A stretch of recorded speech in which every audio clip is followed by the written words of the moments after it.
Hey, it's Alan Berg. Before we get into this episode, I'm starting something called Ask Me Anything. That's right. You submit your questions and they could become an entire episode or something that I answer at the end of an episode. To submit your questions, look for the red button at podcast.alanberg.com. That's right, podcast.alanberg.com. Click on the red button, submit your question, and maybe you'll hear it here on the podcast. Thanks.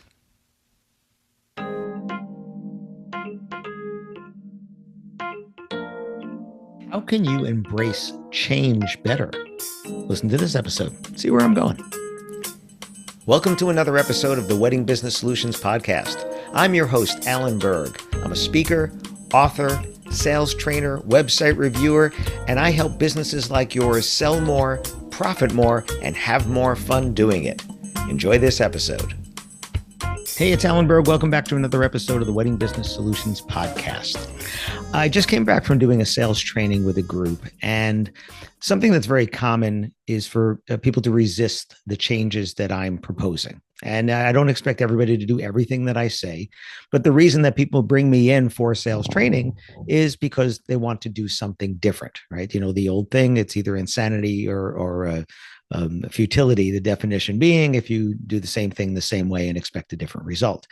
So some of this resistance comes from the fact that the person bringing me in is not often the person that needs to change because it's people on their team. So it might be the owner of the company or a manager or a director level or something like that. And then also sometimes it's just the people themselves. They say, listen, we need to do something different, including me. Come in for the day, analyze what we're doing. Let's take a look at this. And I just had this happen to me yesterday, and it's always fun and funny at the same time because the resistance to change is normal, right? We're comfortable in what we're doing. We do what, we get into our routines and we have our systems. And in this particular case, where the resistance was coming from is I was talking about how to respond to inquiries differently. And one of the things I always do when we're doing an on-site training is if we get any new inquiries, let's answer them now. And I do this at mastermind days as well, not just with a single company. I've done this with multiple companies. Let's answer them now and doing it differently than the way that it had been done before. And in this case, I had secret shop them, but they also sent me all of their cadence of how they're following up. And they're doing a better job than most already. And that's also pretty common where people will bring me in who are, you look from the outside and say, but you're doing really good. Right. And we can do better. And that's the point. I love the idea of when you think about the most professional athletes out there, the top of their game, they have a coach, right? Why would they need a coach if they're at the top of their game? Well, they're at the top of their game because of the coach. That's what it is. So in this case, it was one of those. They were doing it better, but I said, I think we can do better because they brought me in. Why? We're not getting to where we need to be. And this year, 2024, being a challenging year for a lot of people. If you go back a few episodes on this podcast, you'll see me talking about the trifecta of the COVID hangover, the presidential election year, and the engagement gap all kind of coming together all at once. So the funny thing with this one was that the 4 inquiries we got that day, we got responses from all of them.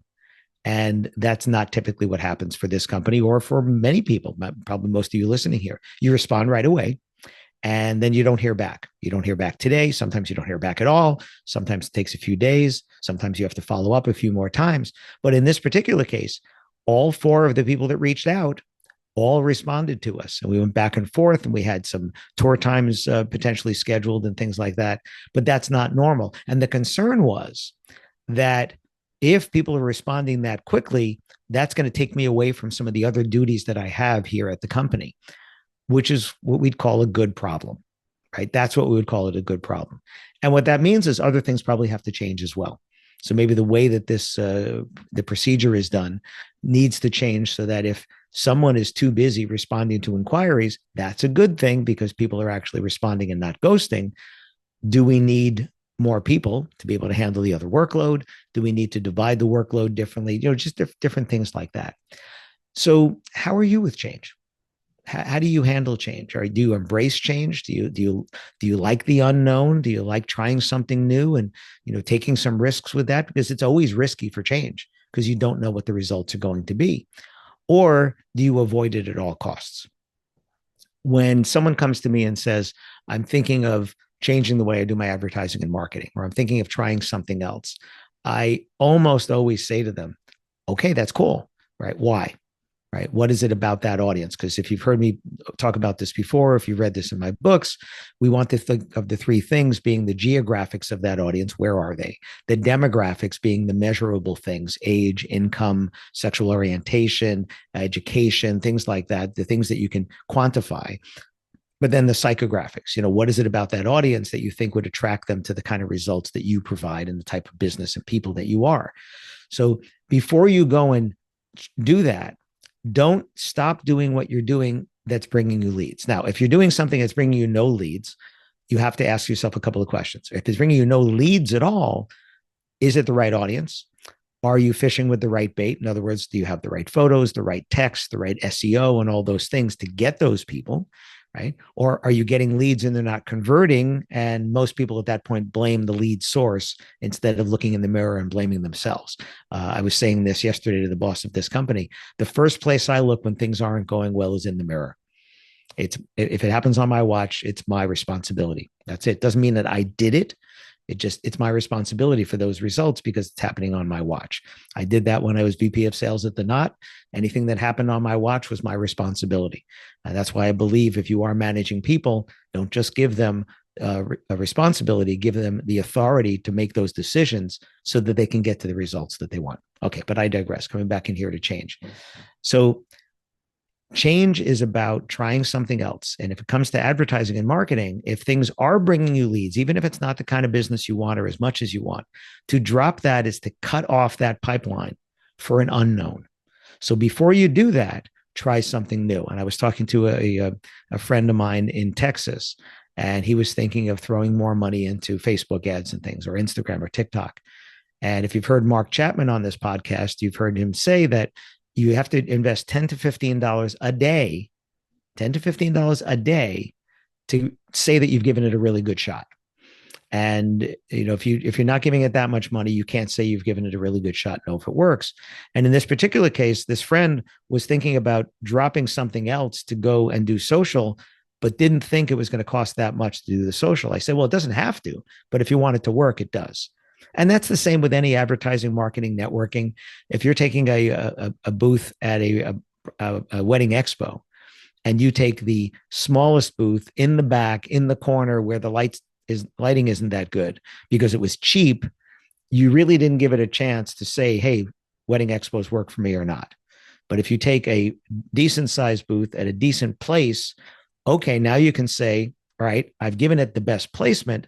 Of course, there's other things you have to do there, right? It's not set it and forget it. If you buy an ad on The Knot or Wedding Wire or Weddings Online or Easy Weddings or any Hitched or any of these sites, it's not set it, forget it.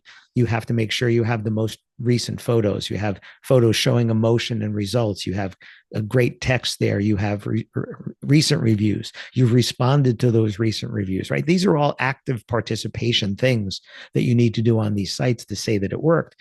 But in this case, with the change, I said to my friend, prove that the new thing works first before you stop what you're doing.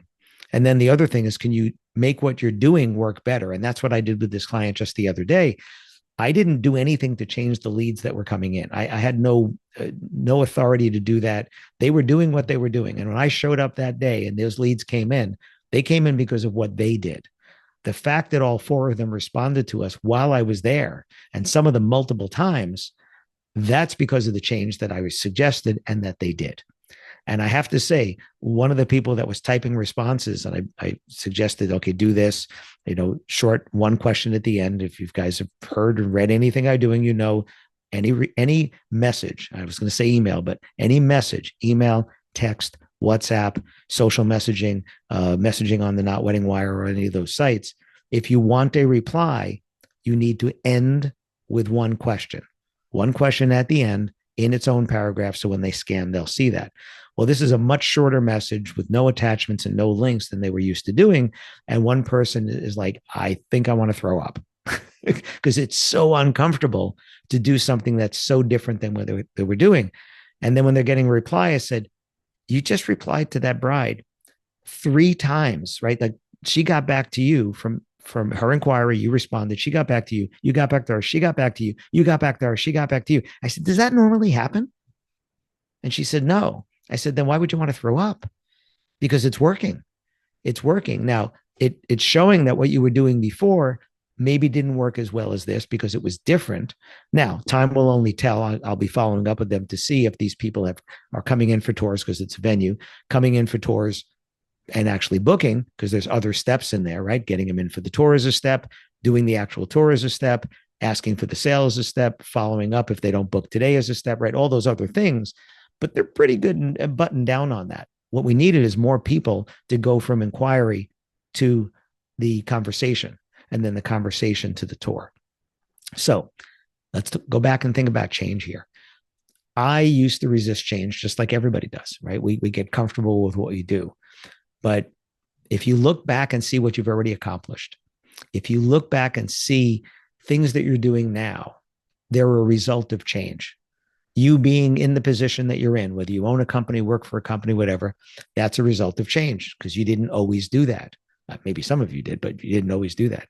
I'm where I am because of many, many changes.